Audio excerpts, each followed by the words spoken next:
Assalamualaikum warahmatullahi wabarakatuh. Wilujeng berang kakak teteh di Satungtung dengan ujung Banten. Bahagia sekali Mudofar Kekeha kembali hadir dalam acara podcast. Kali ini Mudofar podcast di acara Menes mentengkeun obrolan jeung kades. Tamu kita untuk podcast kali ini adalah jauh-jauh dari Munjul, yaitu Kepala Desa Munjul, Kecamatan Munjul, Kajaro Iip. Assalamualaikum warahmatullahi wabarakatuh. Waalaikumsalam warahmatullahi wabarakatuh. Cager Kajaro. Alhamdulillah sehat. Sehat. Kajaro ini merupakan orang yang tepat waktu. Janjian jam 10 pas beliau datang ke Radio Krakatau. Jam 10.00. Laki-laki yang dipegang adalah komitmen atau janji. Kajaro jadi kepala desa 2017 atau baru satu periode ya? Ya, saya masuk kepada pengaturan yang pertama. Karena secara nomenklatur bahwa Kades itu ada 3 tahapan Pilkades. 2017, 2023, ya benar. 2025. Jadi saya yang 2017, walaupun dilantik 2018. Berarti Jaro angkatan 108. Angkatan 108, bukan Saras ya. 108 gitu ya. Kata 108. 108 itu maksudnya jumlah kepala desa yang dilantik. Ya, jumlah kepala desa di masa angkatan 1723. Periode 1723 itu 108 desa dari 35 kecamatan. Jadi untuk serentaknya kira-kira tahun depan lah ya, kalau sesuai dengan jadwal. Ya, walaupun masih banyak perdebatan. Karena 108 menggugat lah begitu. Tenang, kemarin kita akan bahas lebih lanjut. Muncul ini kan kalau kita lihat salah satu daerah yang memang aksesnya ini banyak sekali ya untuk potensi. Karena luasnya luas jalan provinsi. Iya, luas jalannya provinsi. Muncul di kota lah begitu. Asik. Kedepannya kota. Makanya tata ruang Perda tentang tata ruang itu 2020 mengganti atas Perda tahun 2011 untuk 2020 ke 2031 muncul itu kawasan industri. Nah, betul. Apalagi kan jalur-jalur ini dekat dengan exit tol dan sebagainya. Dan penyangga KEK. Ya. Kecamatan Munjul. Betul. Kek, asal ulah kecek. Insya Allah. Amin. Tapi ini kepala desa Munjul kakak teteh merupakan kepala desa milenial lah kalau kita sebut, karena memang masih muda umurnya. Beliau dilantik waktu itu 29. Di bawah 30 tahun sudah jadi kepala desa. Betul, saya dilantik 2017, 2018 masa periode 2017 itu masuk kepada tahapan yang 108 Kades. Ada hal yang mesti saya sampaikan kepada kakak teteh bahwa kami kemarin sudah melaksanakan sumpah janji 108. Apa itu? Janji 108-nya bahwa jika ada 1000 kepala desa menggaungkan tentang keadilan, maka kami satu di antaranya. Jika ada 100, maka saya adalah satu di antara. Jika hanya satu pun, itu adalah saya di antara. Subhanallah. Itu yang disampaikan kami pada saat acara Reuni Akbar 108 di Hotel Karibia. Reuni Akbar 108 ini dalam rangka naon Kajaro? Reuni Akbar mestinya kalau reuni itu udah lulus kemudian bertemu. Ya, kami bersama. Kami sudah pernah diluluskan, dididik di PDN. Kami sudah pernah diluluskan, dididik di PDN pada saat tahun 2017. Artinya kami lulus di sana, kemudian dilantik tanggal 23 Januari 2018, kami mengadakan acara pertemuan kembali. Sudah diluluskan dan itu dihadiri. Alhamdulillah yang hadir 70%. Para Kades. Yang dari 108. 108. Ini membahas apa? Kalau dalam agendanya, karena kebetulan juga saya ketua pelaksana. Pas amat ya. Pada saat acara Reuni Akbar 108 itu di Hotel Karibia, itu bahasanya pelaksanaan Pilkades wajib di tahun 2023 sesuai habis masa jabat kami. Kenapa? Ada catatan. Kami sebelumnya mengalami mungkin saya baru 1 periode. 2015, 2016, 2017 PJS. Maaf, tidak semua mungkin PJS juga tidak berperilaku tidak baik. Tidak. Tapi kebanyakan karena mereka tidak terikat dengan pilihan.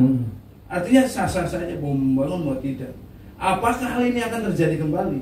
Oke. 2023, 2024 karena 2024 jatah pilpres dan pileg di bulan Februari dan peraturannya sudah diketuk. Udah. September, November pilkada. Iya. Tanggal 27. Namun sekali lagi kami tetap berusaha 108 menggugat kalau dilaksanakan di 2025. Berharap peluang ini kami manfaatkan di 2023 sesuai habis masa jabat kami. Tidak ada kekosongan jabatan lah begitu. Jadi gini Kak Teteh. Mudofar juga baru dapat info beberapa minggu ini untuk pemilihan kepala desa. Kabarnya ya, betul. Meskipun belum resmi, ini akan diundur. Kulantaran yang pertama mungkin ada pemilihan presiden. Jadi Jaro undur-undur periode kedua. Dan kami tidak berharap itu. Begitu. Jadi lamun misalkan meskipun memang ini belum resmi ada peraturan bupati dan peraturan daerah, tetapi ada kekhawatiran. Ya, betul. Dan ada sebagian juga yang sudah meyakini bahwa Pilkades 2023 bakal diundur. Ya. Akhirnya angkatan dari 108 melakukan pertemuan dan juga membahas, menghasilkan pembahasan yaitu menggugat. Meskipun belum resmi. Meskipun resmi, ini bagian daripada tindakan preventif. Oke, siap-siap. Bahasa saya bukan sedia payung sebelum hujan. Sedia payung sudah pakai jas hujan sebelum hujan. Begitu. Baik.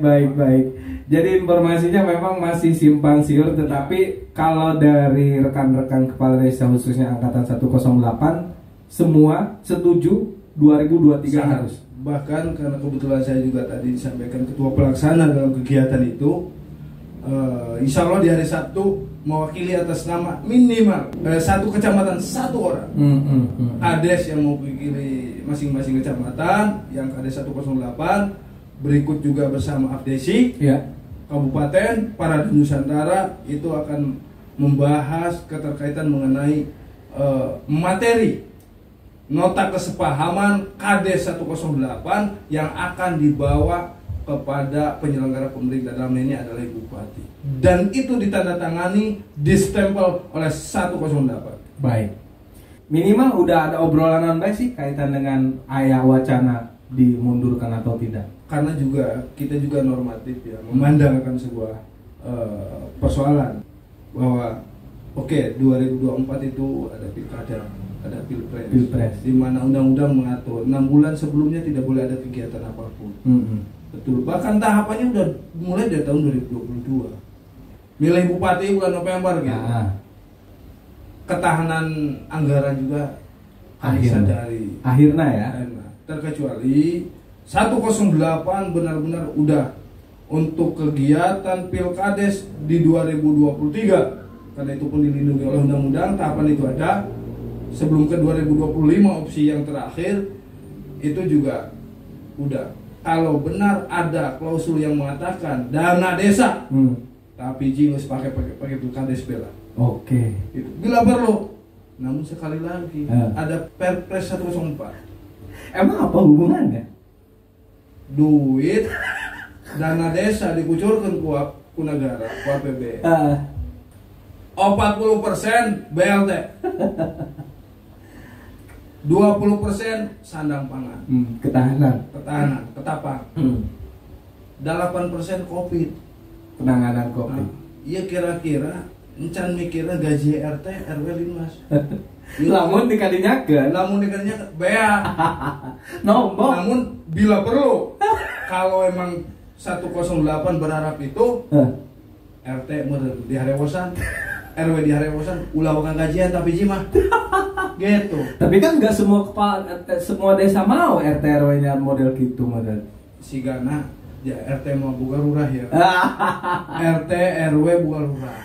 Dua menurut gas darah dia daripada dia renang bukan kan gitu. Bos bojong dia gitu. Oke, tapi udah ngobrol resmi dengan DPMPD? Sudah, bahkan diundang. Oh, pada saat acara reuni akbar itu diundang. Diundang DPMPD nah. Pak Kadis diundang, Pak Doni juga hadir menyampaikan akan hal itu. Kumaha Cik Pak Doni? Masih ada peluang. Meskipun belum memastikan. Oh, mun haran-haran ya. Oke. Awas, 108 menggugat ini kan begitu. Artinya masih ada ruang. Oke, Kak Jarwo, kalau kita bahas kaitan dengan teknis dan tahapan. Lamun misalkan 2023 digelar, ini berarti harus tahap pertama dong? Ya. Artinya bahkan 2023 awal sudah mulai. Iya. Karena tahapan itu 4 bulan. Betul. Ini kan harus dihitung juga karena ada peraturan juga yang mengatakan 6 bulan sebelum. Betul. Dan 6 bulan setelah Tidak itu nggak boleh ada pemilihan lagi. Kalau apapun itu jenisnya. Dalam hal ini Pilpres Februari 2024 ya. Diutung mundur berarti paling banter di bulan Agustus atau mungkin September. Ya. Eta paling akhir begitu kalau mau menggelar Pilkades. Berarti tahapannya harus di awal. Ya. Mesti itu nggak dibeladinya. Sudah. Kami juga sudah menghitung itu. Kalau emang dipaksakan, kami juga mengatakan bahwa jika terjadi 2023 juga sangat dipaksakan. Persoalannya 2017 itu kan tahapan yang dilakukan waktu itu adalah di akhir Desember. Kalau sesuai regulasi berarti 2023 kudu di akhir. Yang pertama yang perlu diketahui bahwa kami habisnya itu 8 Desember 2023. Ya. Berarti kalau dipaksakan 2023, kami ini masih aktif masa jabatnya sampai ke Desember. Oke. Yang dinasibkan kalau emang 2023 harapan 108 diakomodir oleh bupati. Kira-kira kan pasti guru mikir pahitna oge. Mobil orang mikir amisna bae. Ya, opsi kedua. Opsi kedua. Udah dipikirin? Sudah. Apa? Bahkan dalam pertemuannya pun nanti kami akan bahas. Walaupun yang opsi kedua itu ada sedikit secret. Kami berharap juga karena bahasanya pelaksanaan, kalau tema ya dalam acara itu pada saat itu walaupun bahasanya bahwa pelaksanaan Pilkades, perspektif sosial dan perundang-undangan. Itu tema yang kami sepakati bersama. Oke. Jadi bahwa pelaksanaan Pilkades mohon perhatikan tentang dampak sosialnya. Baik. Dan perundang-undangannya. Kami tidak langgar kok tanggal 2023 kami tidak langgar. Habis masa jabat kami bulan Desember. Oke. Sama kan dengan Jakarta. Pemilihan Jakarta belum selesai. Betul. Masih masa jabatnya, tapi diselenggarakan. Berikut ya maaf. Betul. Kabupaten kita sendiri. Iya. Masih aktif. 2024 nanti. Iya. Iya, betul. Masih aktif kan iya, gitu. Artinya memang opsi-opsi ini memang sudah tetap. Kami juga jangan terlalu konsentrasi terhadap penyelenggaraan perhelatan pesta demokrasi, ingin berharap 2023 atau berharap 2025 opsi kedua. Namun dengan tugas pokok dan fungsi kita juga jangan lupa. Nah, ini itu sebenarnya. Iyalah. Ulah ngagaung-gaung eta aing masyarakat anu mungkin kan ya masyarakat begieun kan entah gitu. Benar. Hah? Benar. Itu kan ini soal. Apakah kita kategori bank konvensional yang disukai rakyat dan rakyat sudah mengenal itu lebih jauh, atau nanti ada orang baru? Ya, iya benar. Ulah sampai orang kecolongan ya. Ulah mikirkan 2020 jika harus 2025. Apa yang harus kita khawatir? Nah, jadi cerita tentang Pilkades urang ya sangat luar biasa. Yang kemarin Jaro undur-undur. Karena iya dong, jaro takokak ya. Iya bang, jaro takokak ya. Iya bang, diundurnya karena ada pemilihan lagi. Betul. Lah liar ya. Ya, liar sih. Artinya kalau bagi saya secara pribadi ya, saya barulah ya disampaikan tadi saya 2013. Dengan kondisi semacam ini juga 108 tetap sepakat, tetap menggugat bahwa Pilkades 2023 Oke, kita ulah aya BPJS lah. Liar ya. 2 tahun. Lamun aya teu mais teu meulem teu bau jadi lurah. Teu mais teu meulem. Nah, setik mah gitu. Ya, kita lanjut. Kakak Teteh ada yang menarik ya. Waktu Kak Jaroib datang, dia ngeluarin rokok. Rokoknya aneh loh. Iya. Sebenarnya ini merek ya. Betul. Saya tutup aja mereknya. Nah, ini rokoknya. Berem lah. Rokok berem kan rokok kolot. Betul. Nah, kolot gitu. Ya umurnya sama loh sama saya. Ya. Itu kalau saya bahasanya identitas. Identitas. Artinya banyak orang ini kalau berbicara tentang masalah kebiasaannya. Kebiasaan saya ini nggak bisa dipaksa orang. Oke. Sama nih dengan baju yang bener, kebenaran banget ya. Merah. Tuh. Oh iya, ini saya biru. Iya, kebiasaan identitas juga ini. Identitas. Biru tuh. Hijau. Nah, terus juga ya. Kakak Teteh, lain usil ya punten ya. Rumah. Lain usil punten nih Pak punten. Terbiasa soalnya orang ngeluh pejabat kepala desa ya HP-na rumah gila. Rumah. Iya. Biasanya HP-na bagus lah. Iya. 2 ya HP-na jeung hiji. Nah. HP jadul. Saya sih sebenarnya hanya untuk keperluan pribadi saja. Yang penting juga ya. Gitu, email dan yang lainnya. Akses begitu saja. Iya sih, benar-benar. Berarti masih sederhana ya. Kalau saya membiasakan diri konsisten akan sesuatu. Jujur kami dididik harus tidak biasa. Lebih bahasa kasarnya edan. Gontor mendidik seperti itu. Iya. Harus tidak biasa, tapi dengan batasan normatif. Betul. Begitu. Artinya ya pendidikan zaman kuari juga harus benar-benar bijak ya. Iya. Kolot zaman kuari sangat jauh berbeda dengan cara kita dididik oleh orang tua kita dahulu. Betul. Baheula mah kajaro.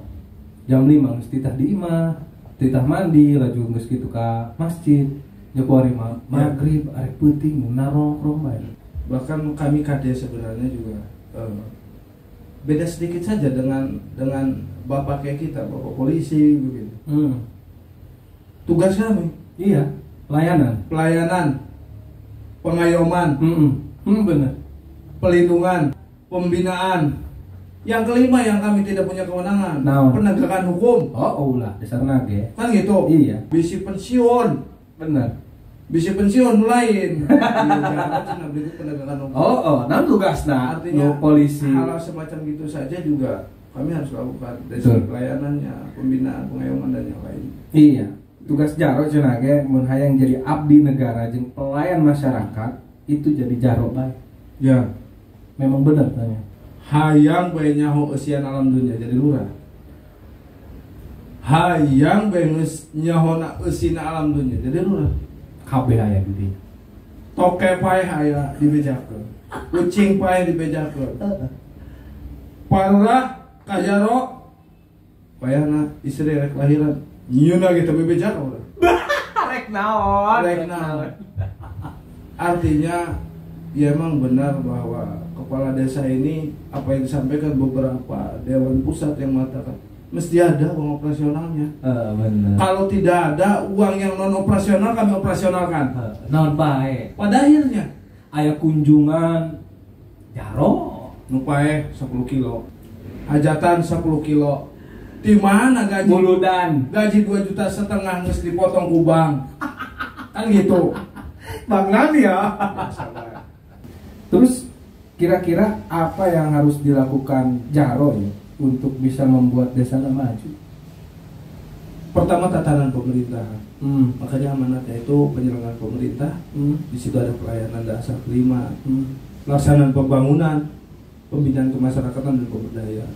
Sudah 4 bidang tersebut saja itu mampu dilaksanakan, ya wes desa ini pasti berkembang. Apalagi ada bahasa nomenklatur, ada BUMDes, Badan Usaha Milik Desa.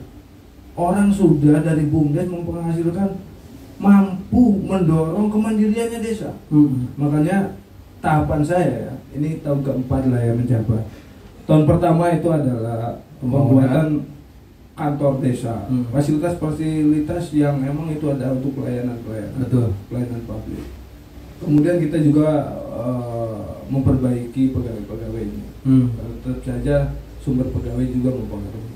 sesudah itu pelaksanaan pembangunan. Mungkin sport center yang dibuat di Muncul. Nama sementara KTTCM Sport Center. Nah, eta KTTCM. Karang Taruna Tanjung Ciliman Muncul. Oke. Itu ada sejarah terdahulu, kami melanjutkan ketigaan. Yang sudah terbangun itu saya buat 4 panel konstruksinya. Panel pertama adalah lapangan, lapangan futsal dan voli. Panel kedua adalah talud, penyanggah karena itu ada di bantaran irigasi. Ya benar. DI Ciliman. Panel ketiga adalah shelter. Shelter itu baru pembangunan hari ini. Yang keempat adalah ruang bermain. Ruang aktivitas. Ruang publik. Makanya mudah-mudahan ketika sport center ini saya berharap tanggal nanti tepat di bulan puasa itu diresmikan. Amin. Bisa ngabuburit dirinya ya. Ngabuburit. Sport center ya. Center. Kan saya baru dengar ada desa yang baru akan membuat hal-hal seperti ini. Oke. Ngopi dulu ya. Ngopi lah. Ngopi lah. Ngobrol pintar. Idenya di mana, Kak Jarot? Jadi pada saat ke Jawa, saya lihat lapangan sepak bola tidak butuh besar sesuai luasan. Di Jawa teh aya alun-alun yang standar FIFA tuh. Udah. Di mana teh? Itu wilayah Malang. Eta diimplementasikan. Ya, cuma dia fokus untuk stadion. Dan itu punya desa kan? Ya. Banten sudah di Kabupaten Lebak. Ada. Ya Pandeglang Irana kan gitu. Benar. Nah, artinya saya sih singkatnya begini. Iya, bupati kunjungan kerja. Kunker ke setiap kecamatan. Apa yang dikenang ketika kunjungan ke kecamatan Muncul? Ya balik mau naon. Mawa omongan jalan rusak, atau mawa satu desa sudah maju. Itu kan menjadi soalnya. Benar. Tujuannya tadinya tadi. Ya, jadi saya manfaatkan yang ada. Lahan tidur. Pertama lahan tidur, berikut juga irigasi. Pembangunan luas kita hari ini 138 miliar. Dulu tahun 2014-15 Adikarya. Ini uas kita. Adikarya tanggus ngabangun. Uana tanggus di terlalu. BUMN ini. Wow. Tahun berapa? Plat merah. Berjalan 2020 bulan Februari. Gitu. Udah beres sekarang belum? Nah, saya manfaatkan tuh karena lintasannya ke Desa Muncul, saya manfaatkan. Iya. Makanya rekan-rekan bertanya, ini Karura kira-kira itu anggaran call center dari mana? Saya bilang di situ ada anggaran APBN, di situ ada anggaran dana desa, di situ tertuang semua, di situ ada hibah seseorang. Dimanfaatkan ya? Dimanfaatkan karena sifatnya itu wajib komersil. Bisa futsal komersil. Benar. Gitu. Satu sisi kita memberikan ruang fasilitas dalam pemberdayaan potensi pemuda. Iya. Jadi pemuda ngomong potensi, lain sepaknya pakan bola doang. Benar. Ruang ekonomi juga harus digali. Iya. Kan begitu. Ruang sosial harus digali. Ruang dakwah agama harus digali. Benar. Saya mengalami sendiri. Saya timnas Muncul. Jadi pemain bola. Pemuda itu pasti suka dengan bola. Benar. Dengan olahraga. Sampai kan usaha. Men awas. Gestama rumah tangga. Gitu. Ges rumah tangga mah fokus. Emang bola bisa dipais. Ya eta lah gitu. Eta nu jadi soal. Jadi orangnya kudu mikiran segala sesuatunya mulai dari potensi, terus grand design sampai ke dengan pelaksanaan. Bagi sebenarnya bisa digarap ini, Kajaro? Bisa. Ayo orang daek mah ya.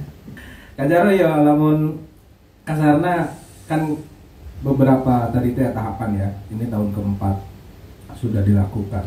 PR-nya ya apa aja kira-kira hal? Saya membuat monumen.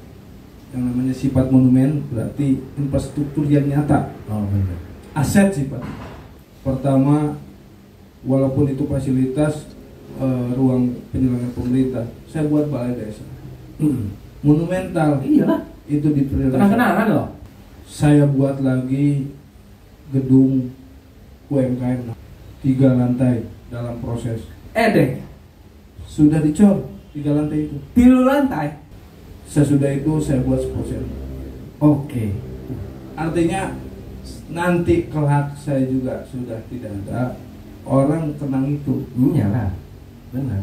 Gitu. Itu bukti nyatanya. Iya. Jadi kemandirian desa ditopang dari pelayanan publik yang sangat representatif, dari pendapatan desa yang sesuai. Berarti UMKM harus jalankan. Ulah UMKM ayeuna dibagikan duit. Nah, dasar mah duit nah kurang pasti jumlahnanya. Gitu. Oh, bari jeung teu saho anu mana? Sudah kerok ya? Hah? Karero. UMKM kamari teu dijieunkeun masyarakat urang. Dijieunkeun urangnya apa mana? Pandeglang ini unik. Besok dia meminta suatu keterangan miskin. Berarti dia adalah penerima manfaat bantuan BLT. Betul? Iya. Esok hari dia menjadi pengusaha karena meminta surat keterangan usaha. SKH. Unik kan? Alhamdulillah, hari itu mah dari tadinya bawah ke atas. Isukna deui minta surat keterangan miskin. Dia pembagian BLT. Unik sangat. Sih. Teman kayak lo. Yo. Kayak amal lah insyaallah hari itu. Siap. Naik ngopi di situ. Berarti bulan Ira hari itu ya. Untuk gedung saya selesaikan di 2023. 2022 ini terpangkas Covid. Tapi untuk support center 2022 berharap di malam Lailatul Qadar bulan puasa saya sudah peresmian dengan melaksanakan kegiatan istighosah bersama di support center tersebut. Mantap. Geus tarawehan urang kadinya ya. Ya, istighosah. Ya, cai-cai bae mah karena digigir ciliman moal pieun Moal pieun. Benar. Terus Kajaro sekali deui mudah-mudahan bermanfaat ka KTT hatur nuhun. Mudah-mudahan juga kita selalu disehatkan dan ikuti protokol kesehatan karena cenah ge Omikron ya geus merajalela. Hatur nuhun kula lanjut tugas Mudofar Kegaha undur diri di acara podcast untuk acara Menes bersama Jaro Munjul, Jaro Iip. Sapunya pegat simpai paturai patepang deui. Wassalamualaikum warahmatullahi wabarakatuh. Waalaikumsalam warahmatullahi wabarakatuh.